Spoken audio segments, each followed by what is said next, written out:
So no matter what West Indies do, I love West Indies all the way. My team, yeah.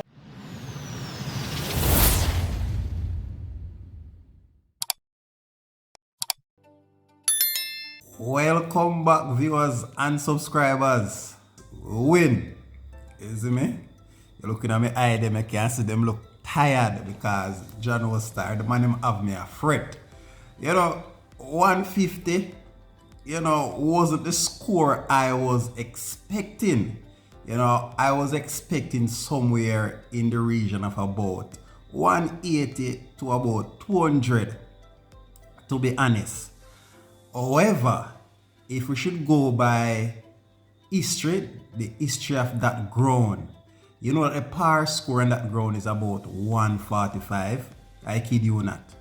The par score at the Brian Lara Stadium in Trinidad, the par score is about 145. So the West Indies getting 149 was just the right amount. Alright, so I'm going to get into the game, share some stats with you.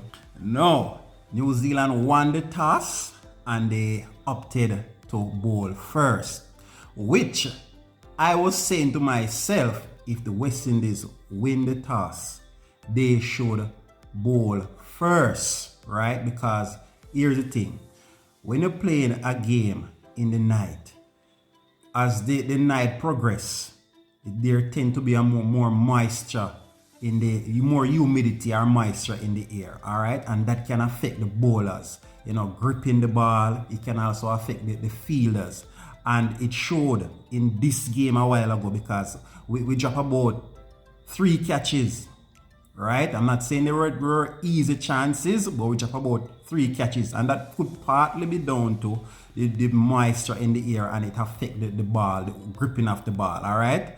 So that is why I was saying if the West Indies win the toss, they should bowl first. But New Zealand won the toss and they inserted the West Indies, knowing that it would be a bit more difficult for us to bowl and field as the night progressed. Alright, so it was a tactical move by New Zealand.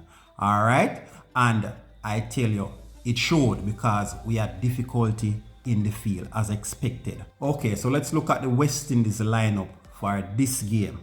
Brandon King and Johnson Charles, Nicholas Pooran, Ruston Chase, Ravman Powell, Sherfane Rutherford, Akil Hussain, Andre Russell, Romari Shepherd, Alzari Joseph, and Godikesh Marty, which is an unchanged squad from the last 2 games. I would like to see a bit of shuffling up since we have no progress to the Super 8. I think we can make 1 or 2 changes in the upcoming fixtures just to get some other players in and give them a feel of the tournament. All right, get them into some form.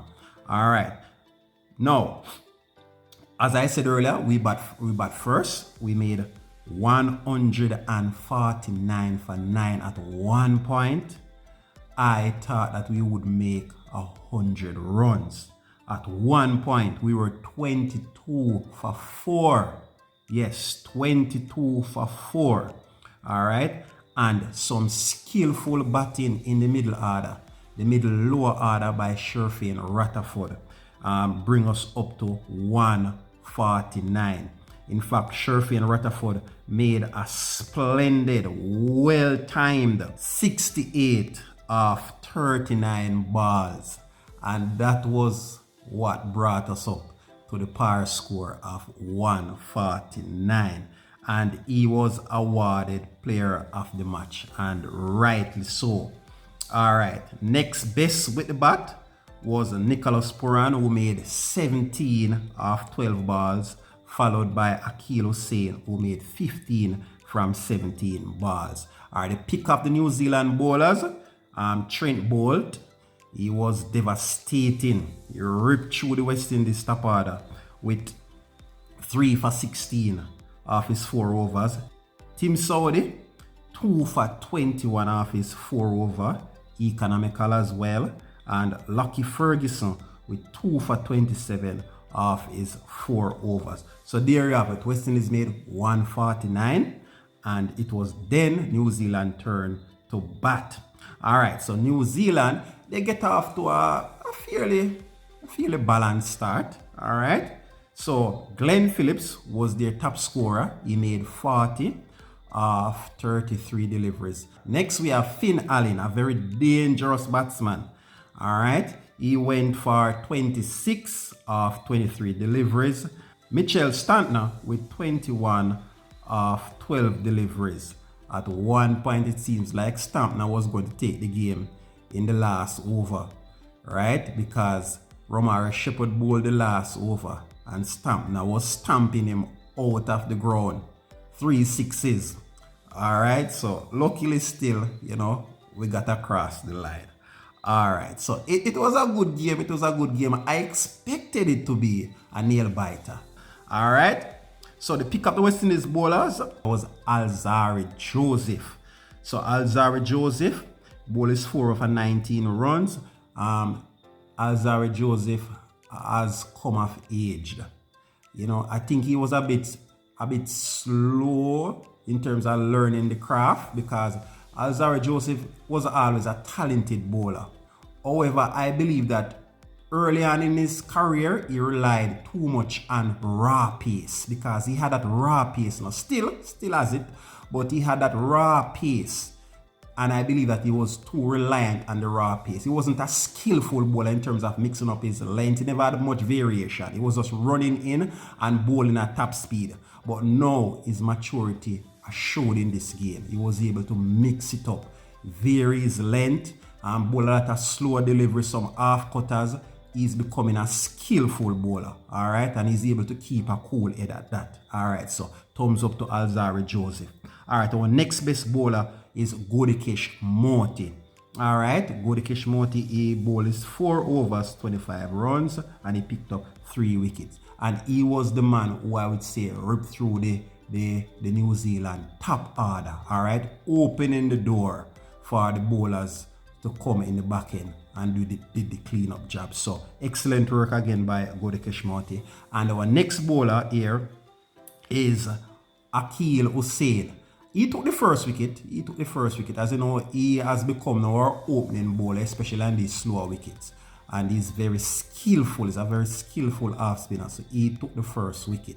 All right. Remember, I was batting for a strike bowler such as Shellan Cattrall, because Shellan Cattrall, he has a very good strike rate within the first 3 overs. He always picking up wickets. So when he was not included in the squad, I was a bit disappointed. But I can't say I miss him, because Akeal Hussain has stepped up and is bowling excellently between the first 1 and 3 overs. All right, so excellent job again by Akeal Hussain. He bowls 4 over for 21 runs and picking up a wicket. All right, next bowler of note is Andre Russell. 4 overs, 1 wicket for 30 runs. Rastan Chase just one over for 4 runs. All right, and Romare Shepherd, he bowled 3 overs for 36 runs. All right, so now we are in the Super 8. And that is where the real competition starts. All right, so this is what the group looks like. We have the West Indies on top with 6 points, followed by Afghanistan with 4 points. Uganda is in 3rd place and 2 points. Papua New Guinea 4th, 0 points, and New Zealand last with 0 points as well. The next game of importance in this group is going to be Afghanistan versus Papua New Guinea. Guess what, guys? If Afghanistan beat Papua New Guinea, then it's all over for New Zealand. And I am happy. One less established team in the Super 8. I am happy.